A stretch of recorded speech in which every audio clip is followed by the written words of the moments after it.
got a sense of humor. And now, where do you parents?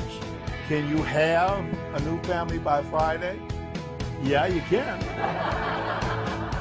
But start today. I mean, don't wait. You're the one that's going to make a difference.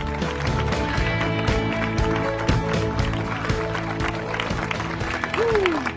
Hey, welcome everybody. Welcome to Have a New Family by Friday, a practical plan for a happier home in 5 days.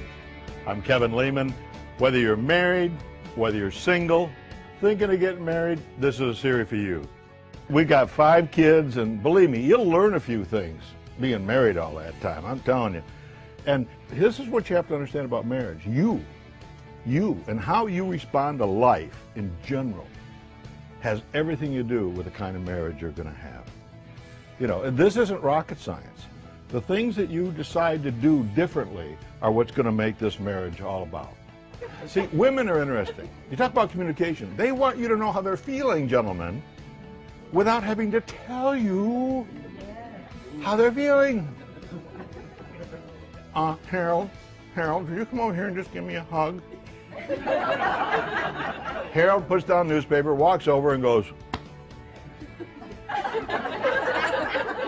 what did she say to herself? She says, well, he held me all right, but he only held me because I asked him to and not because he really wanted to. So I would leave you with some of these thoughts. Be an encourager. Be a listener. Strive to meet each other's needs daily. She possesses inner strength and dignity. She has a sense of humor and doesn't fear the future. In fact, on the back of her t-shirt, it says, guess what? No fear. Mama Bear fears nothing. I mean, once you've had kids, you know what torture can be like. What's the result of all this? Her kids will stand and call her blessing. So here's some things to think about for single moms in particular. Single mom, look at me, okay? Pay attention. You can do this, but you need to be consistent and loving with your kids. You got to know when to draw those boundaries, okay? You need to be the mama bear you need to be, okay? And do not let guilt run your life. The circumstances that made you a single parent can drive you to do the absolute worst things for yourself as a mom and for your kids. I had a working mom in an era where moms didn't work, and one of my vivid memories is watching her walking home about 6:30 in the morning from the bus stop through 2 feet of snow. She worked nights at a hospital to put food on the table. You know, I'm grateful for my mom, and like many of you moms out there, you're like that Energizer Bunny commercial we see on TV, and you're on duty 24/7. And some days I'm sure you're thinking, man, is this worth it? I don't know. Let me tell you, it is worth it. So kids, and especially daughters, tend to look up and see daddy, you know, bigger than life. Dad is dad. Now, some of you grew up with a critical, in-your-face, know-it-all dad. Now, you want to plant the seeds of rebellion in your kid's life. That's how you do it, Dad, okay? By knowing it all. So the loving father is what we're after. Well, Dad, here's the kicker. You need to be a listener. You need to be a listener. In general, as men, we don't listen. I can't tell you how many times I've showed up at the wrong restaurant. And I'm saying, my wife, she's late again. I call her, and she said, Leamy, where are you? I'm over at Outback. Well, I'm over at such and such.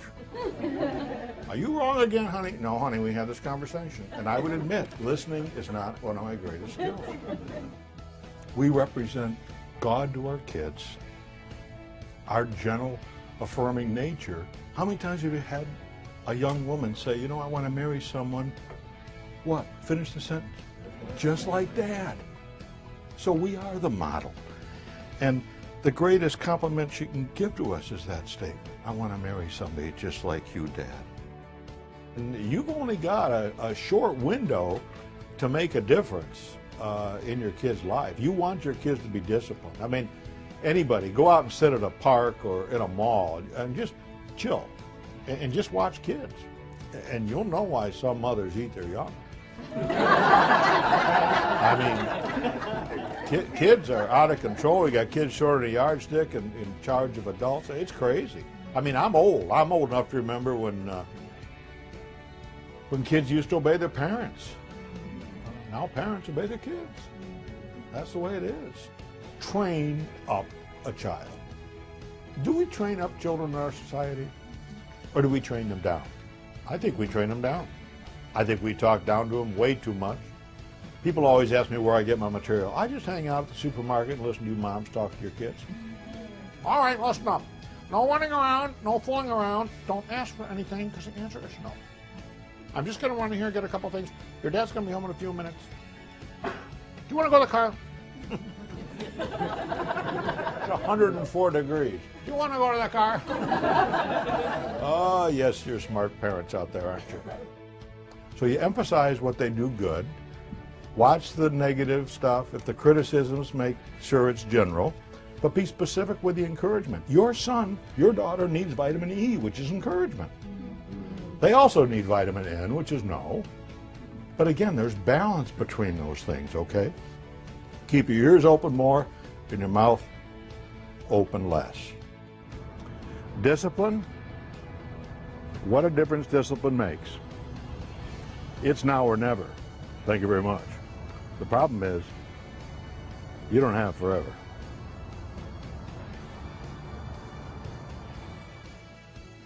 Wow, here we are at what a difference an attitude makes. Wow, attitude, I'm telling you, it's everything. And helping teenagers navigate, now get this, the perfect storm of adolescence. You don't think it's a perfect storm? You're going to learn about perfect storm during this session. Now you put those things together. You got the teenagers and the peer group. And now bring them in line with parents who are struggling with their own issues, who overparent, threaten, cajole, boss, control the living heck out of these kids, or simply bow out and disengage. And what do you have? You have the elements of the perfect storm. And I'm telling you, it can be a doozy. Or a kid slams the door. Same thing. You can react or you can respond. Excuse me, honey, what did that slam door mean anyway? Does that mean you're sick of living in this 4-bedroom home with all the amenities I like? Just checking. All right, we'll see you tomorrow morning. She's in the cave for the night maybe, okay? But the point is, don't look for trouble. Even though they're struggling, you treat them like they're already where you want to be. You're expressing confidence that they can do it in life. And believe it or not, they can do it in life. So, you know, having kids is a blessing. Are there some rough spots? There is. But what counts more than anything else is your attitude.